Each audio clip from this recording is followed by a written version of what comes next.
Ayah bunda, pernah nggak sih kita bertanya-tanya, kenapa ya rasanya anak-anak zaman sekarang tuh fokusnya gampang banget buyar? Nah, hari ini kita akan coba kupas tuntas pertanyaan itu dan cari solusinya bareng-bareng. Pernah kan, kita lagi nemenin anak belajar, tapi kok rasanya pikirannya kemana-mana? Kalau iya, ayah bunda nggak sendirian kok. Ini tuh keresahan hampir semua orang tua di era digital ini. Skenarionya kayaknya sering banget kayak gini ya. Baru juga 5 menit buka buku, badannya udah mulai goyang-goyang, nggak bisa diam. Matanya udah jelalatan kemana-mana. Terus, mulai deh, ada aja alasannya. Tiba-tiba pensilnya terasa berat banget, atau mendadak tenggorokannya kering dan harus banget minum saat itu juga.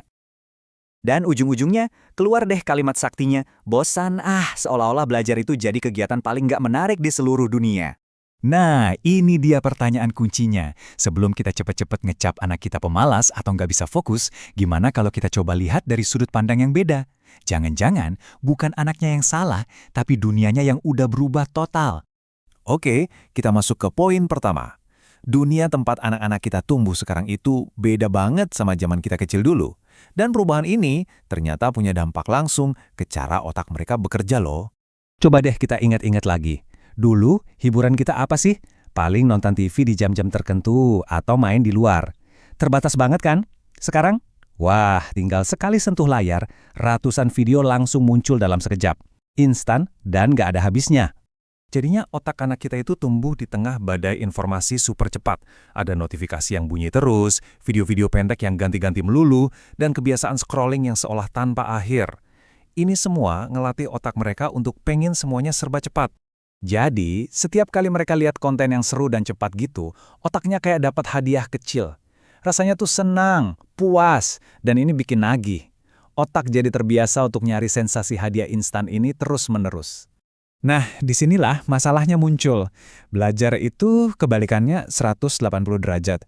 Belajar itu kan butuh proses, butuh sabar, kadang butuh ngerasain pusing dikit buat paham sesuatu. Jadi wajar banget kalau otak yang udah biasa dapat hadiah instan, jadi ngerasa berat kalau disuruh duduk tenang dan fokus untuk waktu yang lama. Sekarang kita lanjut ke poin kedua, yang nggak kalah penting. Oke, dunianya udah berubah. Tapi pertanyaannya, apakah cara kita ngajarin mereka juga udah ikut berubah?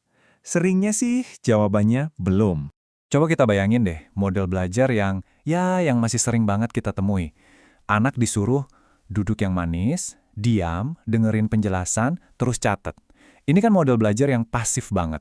Anak cuma jadi kayak gelas kosong yang diisi air. Padahal ya, penelitian nunjukin kalau otak itu belajar paling efektif justru pas diajak aktif.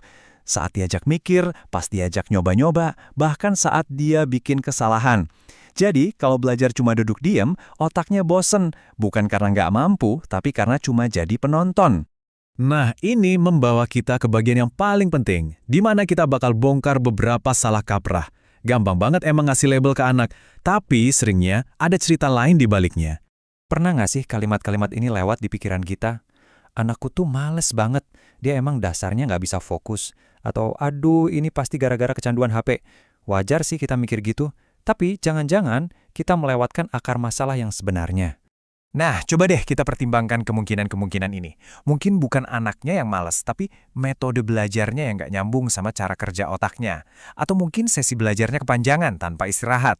Bisa juga loh tugasnya ternyata kegampangan buat dia jadi bosan. Atau sebaliknya, kesusahan banget sampai dia frustrasi dan nyerah. Jadi intinya tuh ini ayah bunda, fokus itu bukan semata-mata soal disiplin atau bakat dari lahir. Fokus itu adalah sebuah hasil dari kombinasi 3 hal. Tantangan yang pas, keterlibatan yang aktif dari si anak, dan lingkungan belajar yang mendukung. Oke, udah paham masalahnya, terus solusinya gimana dong? Tenang, di bagian ini kita akan bahas 4 langkah praktis dan sederhana yang bisa langsung ayah dan bunda coba di rumah. Pertama, singkirkan distraksi. Pas belajar, usahain di meja cuma ada perlengkapan belajar, bukan mainan atau gadget. Kedua, coba deh sesi belajarnya dipendekin tapi konsisten. Percaya deh, 20 menit fokus total itu jauh lebih bagus dari 2 jam yang penuh drama. Ketiga, pancing anak untuk berpikir, bukan cuma nerima jawaban. Dan keempat, ini yang paling susah, tahan diri kita untuk nggak buru-buru ngebantuin. Biarin otaknya berolahraga dulu. Nah, buat poin ketiga tadi soal ngajak anak mikir, ini nih ada pertanyaan saktinya. Daripada kita langsung kasih jawaban, coba deh lempar pertanyaan kayak, menurut kamu kira-kira apa ya yang bakal terjadi kalau? Pertanyaan kayak gini tuh ibarat kunci kontak nih yang nyalain mesin berpikir di otak mereka. Akhirnya, kita sampai di bagian terakhir. Ini bukan soal teknik lagi, tapi lebih ke refleksi. Tentang gimana kita sebagai orang tua menggeser cara pandang kita terhadap masalah ini. Coba kita renungin bareng-bareng ya. Gimana kalau sebetulnya fokus anak-anak kita itu nggak menurun? Gimana kalau kapasitas mereka buat fokus itu masih ada, utuh, tapi mereka kewalahan aja karena dunia di sekitar mereka yang sekarang jadi jauh lebih berisik? Artinya apa? Artinya solusi yang mereka butuhkan itu bukan lebih banyak omelan atau tekanan untuk ayo fokus, bukan. Solusinya adalah pendekatan yang berbeda dari kita, yang lebih pas dan lebih nyambung dengan dunia mereka sekarang. Dan sebagai penutup, ingat selalu kalimat ini. Ketika kita berhasil menemukan metode yang pas, lingkungan yang mendukung, dan tantangan yang tepat, anak yang sama, yang tadinya kita anggap nggak bisa fokus, bisa menunjukkan level fokus yang mungkin nggak pernah kita bayangkan sebelumnya. Terima kasih.